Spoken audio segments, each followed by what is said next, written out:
Everyone, good afternoon. कैसे हैं आप सब? आई होप आप सब बिल्कुल अच्छे होंगे, अपने अपने घरों में बहुत खुश होंगे, मस्त होंगे और तंदुरुस्त होंगे। मैं सुषमा कोहाड़ एसके व्लॉग्स में आप सभी का बहुत बहुत स्वागत है। तो फ्रेंड्स, अब ये दोपहर लगभग 2 बजे का टाइम है और सब काम से फ्री होने के बाद अभी मैं पोछा लगा रही हूँ, क्योंकि दिन बहुत छोटे छोटे हैं और काम करते करते सारा दिन पता नहीं कब ख़त्म हो जाता है, पता ही नहीं चलता है। और अभी पोछा लगाऊंगी, पोछा लगाने के बाद ही नहाऊंगी और थोड़े से कपड़े हैं जो कि मुझे हाथ से धोने हैं, वो भी धोऊंगी।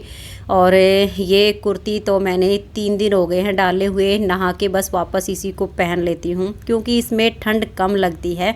तो आज इसे वापस से धो के सुखा दूँगी, जैसे ही सूख जाएगी इसी को पहनूँगी क्योंकि कई दिनों से ठंड बहुत ज़्यादा हो रही है। और ये वाली कुर्ती तो बहुत ज़्यादा गर्म है, इसको पहनने के बाद तो बहुत ही ज़्यादा अच्छा लगता है, ठंड बिल्कुल भी नहीं लगती है। और अभी फटाफट पोछा लगा देती हूँ, फिर नहाऊंगी और साथ के साथ जो हाथ से धुलने वाले कपड़े हैं उनको भी धो के ले आऊँगी।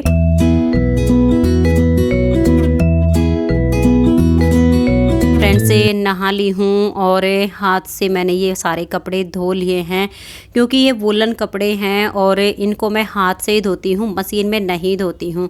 क्योंकि जो वुलन वाले कपड़े होते हैं इनको अगर हम मशीन में धोते हैं तो इनका जो रुआ होता है वो जल्दी से ख़राब होता है और कपड़ों में गर्माहट नहीं रहती है। तो मेरे जितने भी ऊनी कपड़े होते हैं इनको मैं हाथ से ही धो लेती हूँ और हाथ से धोने के बाद फिर इनको बाद में मशीन में ड्राई कर लेती हूँ, एक कपड़ा बिछा के और उसमें लपेट के तब मैं इनको ड्राई करती हूँ। तो जो हमारे स्वेटर्स के रोए होते हैं वो ख़राब नहीं होते हैं और गर्माहट अच्छी बनी रहती है। तो मैं सारे कपड़े धो के ले आई हूँ, अभी कपड़े सुखा देती हूँ। बहुत ही ज़्यादा ठंडी ठंडी हवा चल रही है, सर्दी भी बहुत ज़्यादा लग रही है। और अभी कपड़े सुखाने के बाद फिर मैं चाय बनाऊँगी। फ्रेंड्स, कपड़े सुखाने के बाद अभी मैं सीधा किचन में आई हूँ। तो सबसे पहले मैंने सासू माँ के लिए दूध गर्म करने के लिए रख दिया है। दूध गर्म होगा तब तक मैं थोड़ी सी अदरक कूट लेती हूँ क्योंकि चाय भी मैं साथ के साथ ही बनाऊँगी। और वैसे तो डेली शाम की चाय यही बनाते हैं, सासू माँ के लिए दूध भी यही गर्म करते हैं। लेकिन आज थोड़ी सी ऊन की पैकिंग करनी थी तो ये उस काम में लगे हुए हैं। तो फिर मैंने सोचा कि इनको दूध लेने के लिए भी जाना है तो लेट हो जाएंगे।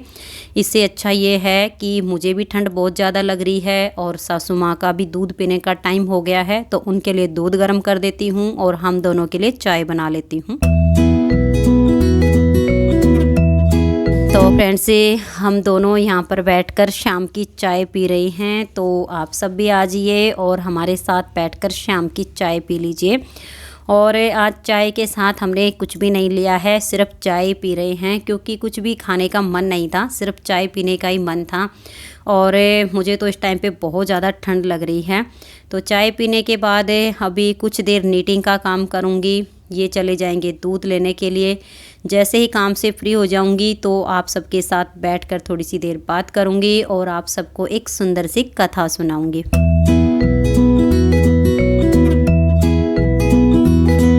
हेलो एवरीवन, कैसे हैं आप सब? आई होप आप सब बिल्कुल अच्छे होंगे, अपने अपने घरों में बहुत खुश होंगे, मस्त होंगे और तंदुरुस्त होंगे, खूब इंजॉय भी कर रहे होंगे। हम सब भी बिल्कुल ठीक हैं।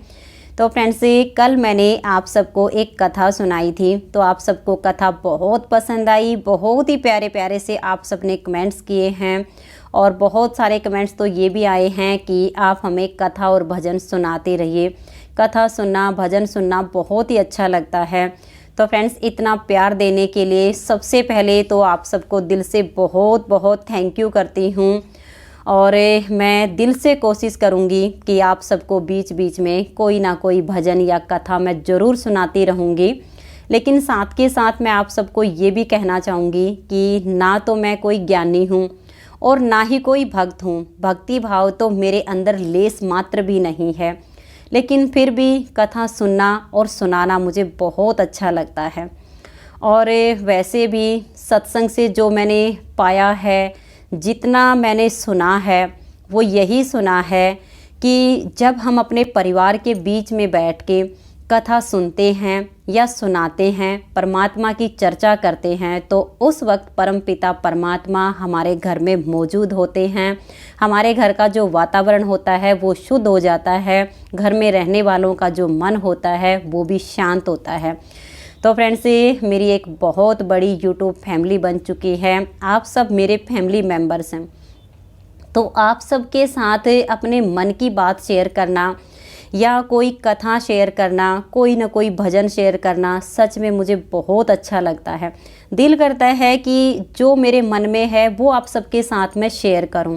तो यही कारण है कि मैं कोई ना कोई, जब मन में कोई कथा होती है तो मन करता है कि आप सबके साथ में उसे शेयर करूं। तो फ्रेंड्स, कथा सुनाने में या भजन सुनाने में मुझसे अगर कोई मिस्टेक हो जाती है तो आप सब मुझे माफ़ कर दीजिए, क्योंकि इतनी मुझे समझ नहीं है, इतना ज्ञान मुझे नहीं है। लेकिन फिर भी मन करता है कि अपने परिवार के साथ बैठकर 2 पल के लिए उस परमपिता परमात्मा को याद करें, उसकी चर्चा करें, क्योंकि भगवान का नाम लेने से तो सारे पाप नष्ट हो जाते हैं। और हम इंसान तो सारा दिन न जाने कितनी गलतियां करते हैं, कितने पाप करते हैं, जिनका हमें ज्ञान भी नहीं होता है, अनुभव भी नहीं होता है। लेकिन उसका नाम लेने से, उसका ध्यान करने से, उसकी चर्चा करने से वो सब नष्ट हो जाते हैं। तो इसी वजह से मेरा मन करता है कि मैं अपने परिवार के साथ बैठकर थोड़ी सी देर उस परमात्मा की चर्चा करूं, जो कि मुझे बहुत पसंद है। और आज भी मैं आप सबको एक बहुत ही सुंदर सी कथा सुनाऊंगी। लेकिन एक कमेंट्स ये भी आया है, शीला ब्लॉग्स के नाम से इनका चैनल है, और इन्होंने कमेंट्स करके मुझसे ये पूछा है कि आपने कथा में कृष्णा, नारायण और परमात्मा ये तीनों नाम लिए हैं, तो क्या ये तीनों एक ही हैं? तो फ्रेंड्स देखिए, सत्संग में जब से मैंने जाना शुरू किया है और जितना वहाँ से मैंने सुना है, जितना मैंने सीखा है, वो मैंने यही पाया है कि आप किसी भी नाम से उस परमात्मा को बुलाइए, परमात्मा सिर्फ एक ही है, वो अलग नहीं हो सकता। भगवान एक है। चाहे हम उसे कृष्णा कहें, वाहेगुरु कहें, नारायण कहें, सतनाम कहें, कुछ भी कहें, उसे राम कहें, रामेश्वर कहें, शिव बाबा कहें, लेकिन वो एक ही है। ये हम इंसानों की बुद्धि है जो हम परमात्मा को अलग अलग करके देखने लग जाते हैं, लेकिन परमात्मा एक ही है। और परमात्मा को तो हम जिस नाम से बुलाते हैं, जिस रूप से बुलाते हैं, वो उसी रूप में दौड़े चले आते हैं, उसी नाम को वो स्वीकार करते हैं।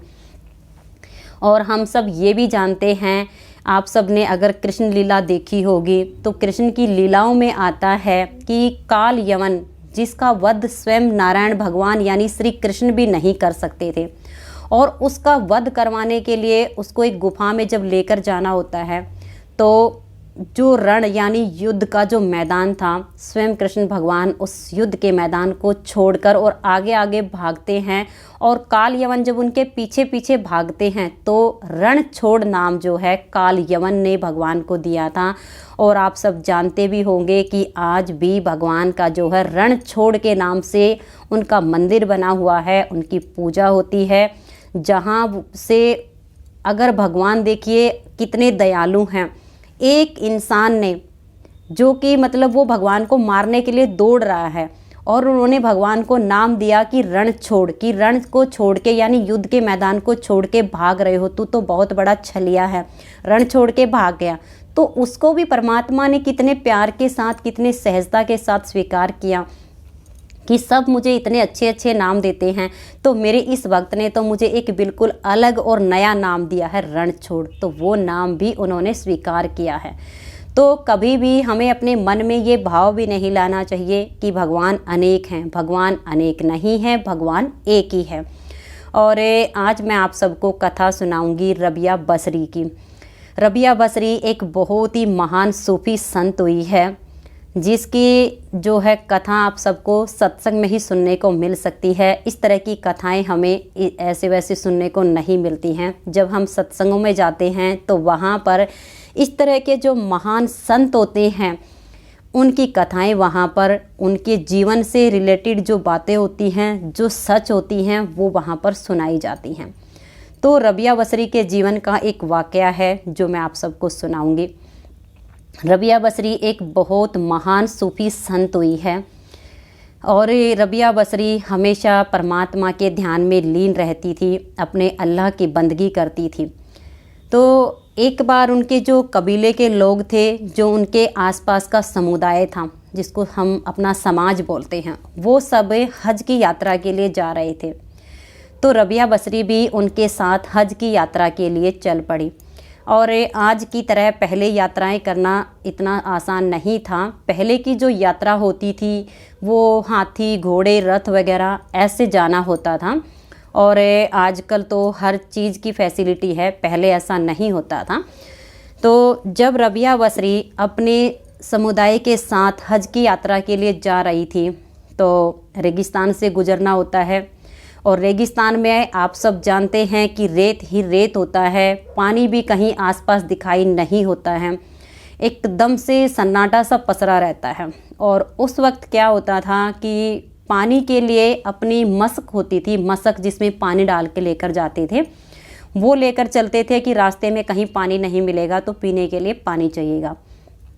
और एक लोटा और डोरी होती थी, उसे भी साथ में लेकर चलते थे कि अगर रास्ते में कहीं कुआं या बावड़ी होगी तो वहाँ से इसके ज़रिए अपनी मशक को दोबारा से पानी से भर लेंगे। तो पूरा जो कबीला था वो आगे आगे चलता जा रहा है और रबिया बसरी भी उनके साथ थी। वो बीच में थी, आधा समाज आगे था, आधा पीछे था, बीच में रबिया बसरी थी। सब जा रहे हैं, किसी का कोई ध्यान नहीं है। लेकिन जब जा रहे थे तो बीच रेगिस्तान में एक कुत्ता जो है तड़प रहा था। जब रबिया बसरी ने देखा कि सब लोग ऐसे ही जा रहे हैं और इस कुत्ते की तरफ किसी का भी ध्यान नहीं है और ये तड़प रहा है, शायद इसको प्यास लगी है, अगर इसको पानी मिल जाएगा तो ये इसको जीवन मिल जाएगा और अगर इसको पानी नहीं मिला तो ये मर जाएगा। तो फ्रेंड्स, उसने जो है अपने रथ होते थे उसको रथ को रुकवाया।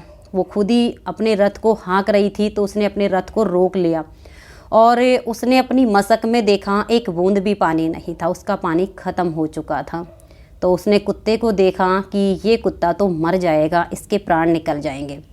तो उसने अपने रथ को वहीं पर छोड़ दिया और उस कुत्ते को गोद में लेके वो इधर उधर उसने घूमना शुरू किया कि शायद आसपास कहीं पानी मिल जाए। उसने अपनी जो लुटिया डोरी ली हुई थी वो साथ में ले ली और वो जा रही थी तो कहीं पर भी दूर दूर तक पानी नहीं दिखाई दिया। तो वो उस कुत्ते को बचाने का एक ऐसा संकल्प अपने मन में ले लिया था कि इसके प्राण बचाने बहुत ज़रूरी हैं और उसको गोद में लेके वो चलती गई, बहुत दूर निकल गई और वहाँ जाने के बाद उसको एक कुआं दिखाई दिया। तो तब जाके रबिया बसरी की जान में जान आई कि हाँ, अब इस कुत्ते के प्राण बच जाएंगे और पानी मिल गया है। लेकिन कुआं इतना गहरा था, पानी इतना नीचे था कि उसकी जो लुटिया और डोरी थी वो छोटी पड़ गई, वो कुएं तक नहीं पहुँची। तो उसने क्या किया, जो अपना उसने शालू बोलिए और चुन्नी कुछ भी बोल लीजिए, वो उसने लिया हुआ था, वो उस रस्सी से जोड़ दिया। तो फिर भी वो छोटी पड़ गई। फिर उसने एक एक करके अपने तन के सारे वस्त्र उतार के उस डोरी को बांधती गई, लेकिन पानी तक नहीं पहुंच पाई। फिर जो उसके सिर के बाल थे फ्रेंड्स, उसने अपने बाल उखाड़ने शुरू किए और अपने बालों से उसने रस्सी बनाई चुटिया की तरह और उस डोरी में वो बांधती गई। तब कहीं जाकर उस लुटिया में जो है पानी आया, वो पानी की सतह तक उसकी लुटिया पहुंच पाई और उसने पानी निकाला और कुत्ते को पिलाया, कुछ उसके ऊपर डाला, क्योंकि प्यास के मारे, गर्मी के मारे वो एकदम से तड़प रहा था। तो जैसे ही कुत्ते को पानी मिला उसकी जान में जान आई और वो उठ के भाग गया। उसको देख के रबिया को बहुत ज़्यादा खुशी हुई। लेकिन इतना सब करने के बाद जब उसने चारों तरफ देखा तो आसपास कुछ भी नहीं था, कोई भी नहीं था। जो उसके साथ लोग आए थे, उसके समुदाय के जो लोग थे, वो हज की यात्रा के लिए निकल गए थे, कोई भी वहाँ पर नहीं था। उस बीच रेगिस्तान में रबिया बसरी बिल्कुल अकेली थी। अब वो सोचने लगी, या मेरे अल्लाह, अब मैं क्या करूं? मैं तो तेरी हज के लिए निकली थी और इस कुत्ते के प्राण बचाने भी बहुत ज़रूरी थे। अगर मैं इसको छोड़ देती तो ये मर जाता और अगर इसको बचाया है तो अब मेरा हज रह गया है। मेरे साथ मेरे समुदाय के जो लोग आए थे वो सब जा चुके हैं। तभी एकदम से आकाशवाणी हुई कि ए रबिया, तेरा हज मुझे कबूल है, तेरा हज मुझे कबूल है, तेरा हज मुझे कबूल है। जो लोग हज के लिए गए हैं, जो वहाँ पर जाएंगे, मुझे उनका हज कबूल नहीं है, लेकिन तेरा हज मुझे कबूल है। तो फ्रेंड्स, ये सुनकर रबिया एकदम से उठ के नाचने लग गई, इतना झूमने लग गई, उस परमपिता परमात्मा की याद में वो नाचने गाने लग गई। क्योंकि देखिए, जब हम लोग ये सोचते हैं कि हम वहाँ पर जाएंगे, वहाँ पर मत्था टेकेंगे तो हमें परमात्मा की प्राप्ति होगी, ऐसा बिल्कुल भी नहीं होता है। अगर हमारे सामने कोई जीव तड़प रहा होता है, कोई इंसान तड़प रहा होता है, और अगर हम उसको अनदेखा करके मंदिर जाएं, मस्जिद ना जाएं या गुरुद्वारे में जाएं, लेकिन उसके पहले किसी जीव को, किसी मनुष्य को हम ऐसे देखते हैं कि ये दुखी है, इसको हमारी ज़रूरत है, अगर हम उसकी हेल्प नहीं करते हैं तो हमारा वहाँ जाना ना जाना सब बराबर होता है। लेकिन जब हम किसी पर दया करते हैं, किसी की मदद करते हैं, तो उस परमात्मा को वहाँ पर जाने से पहले ही सब कुछ कबूल हो जाता है, रबिया बसरी की तरह। रबिया बसरी एक बहुत ही महान सूफी संत हुई है जो हमेशा परमात्मा की भक्ति करती थी और अंत में वो परमात्मा में ही समा गई थी। तो ऐसी जो विभूतियाँ हैं, ऐसी जो संत हैं, ऐसे जो महात्मा हैं, वो हमें जीवन में बहुत कुछ सिखाते हैं कि हमें क्या करना चाहिए, परमात्मा को कैसे पाया जा सकता है। हम लोग सोचते हैं कि हम दिया जलाएंगे, हम लोग बिल्कुल आरती का थाल सजाएंगे तभी परमात्मा हमसे खुश होंगे, उन्हें हमारी पूजा पसंद आएगी, ऐसा बिल्कुल भी नहीं है। अगर मन में प्रेम का भाव होगा, किसी के लिए सम्मान होगा, दूसरों के लिए मन में दया होगी, वही भक्ति भाव परमात्मा को पसंद है। तो फ्रेंड्स, अगर आप सबको आज की ये वीडियो पसंद आई हो, आज की कथा पसंद आई हो, तो प्लीज़ वीडियो को लाइक शेयर ज़रूर कर दीजिए। कथा सुनाने में, कुछ बोलने में मिस्टेक हो गई हो तो आप सबसे दिल से माफ़ी चाहती हूँ। तो आज की इस वीडियो में इतना ही, मिलते हैं नेक्स्ट वीडियो में। तब तक के लिए राधा स्वामी, राधे राधे, जय श्री राधे, बाय बाय।